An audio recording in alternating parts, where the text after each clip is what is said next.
All right, it's now 24 minutes to 7 o'clock, and this is Morning Express. In case you're joining us now, welcome aboard. And it's time for us to look at what's making headlines on the dailies. Before we get into the newsroom later on to weigh in and see how coverage in devolution has been done from the newsroom perspective. And joining me to have this conversation is Vivian Tarr, who's a governance consultant. Thank you for joining us this morning. Thank you, bright and early. All right, so we'll go straight to the dailies, and we start off with Standard.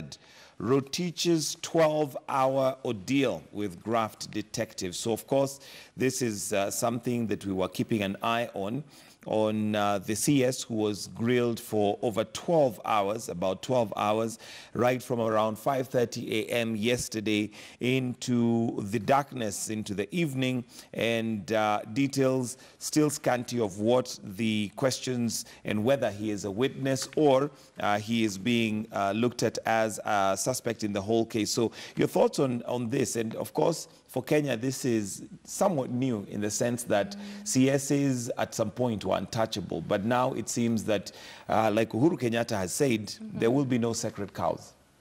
I think if we're really serious about fighting graft, just like the president has expressed in the recent, lately and in the recent past, it's important for the public to know and to see action being taken against any sort of suspect or suspicion. Let the law take its course. I mean, there's a reason why we have a constitution and we have, a judiciary.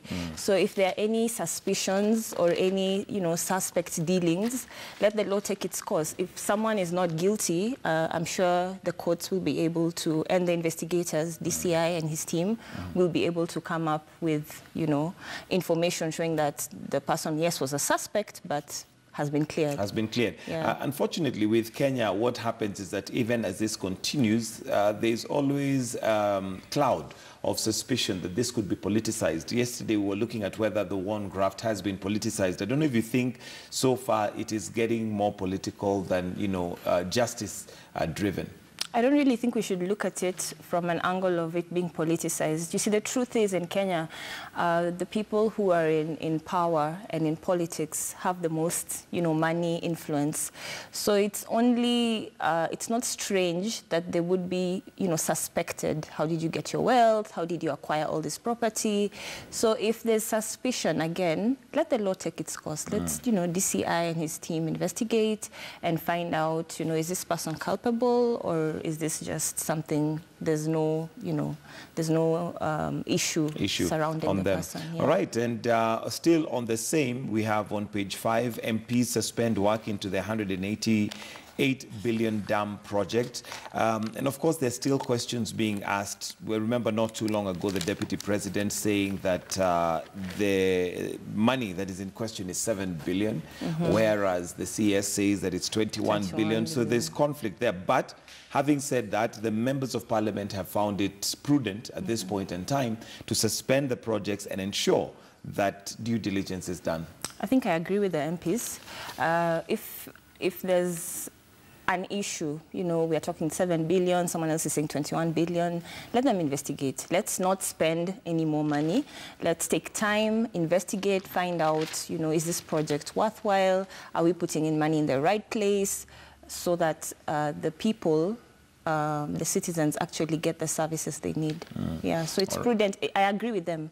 It's good that they've stopped the project. And especially given that some of the details coming out is that there may not have been groundwork done. Yes. There are no plans for the dam. And one would even wonder, how did they come up with a cost, a quantity survey of how much would be required when there is no plans, there is no feasibility study that has been done. It's really, really strange. I mean, this graft issue, we really have to take the bull by the horns. I totally agree with the president. There are no sacred cows, and let's not politicize this issue. Let's just follow due process. Okay. Yeah. How do you think we are, or what do you think we're doing wrong as a country when it comes to the war on graft, given that there's been a lot of talk, but hardly any action? And yes, some might say, okay, we've seen the CS being questioned. We've seen a few governors arrested here and there. There's also a story today where we have, this is on page 8, Samburu governor's bank account frozen. So there is definitely progress in the right direction. However, there seems to not have been so far anybody culpable or found culpable of any major crimes, and also no money returned. Because if money was lost and there's proof that it was lost, then this money needs to come back to the coffers. I think if the government is serious, they need to go all the way, not just talk or, very little action following the talk. If we are serious about fighting graft, then the people who are found culpable, if it's freezing bank accounts, if it's recovering, property back to the state, whatever it takes. But we need to move with speed and get away from, just talk and threats and saying we'll do this, we'll do that, and, there's nothing really happening.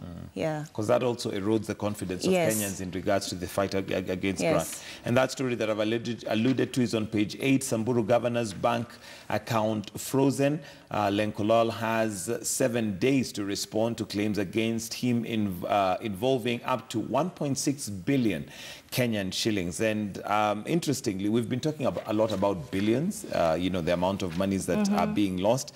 And I did some simple calculations not too long ago, where if you spend 1 million shillings a month, it would take you about 83 years to actually finish 1 billion, just 1 billion. Just to give you a scope of how much it is, and maybe just to understand what 1 billion is.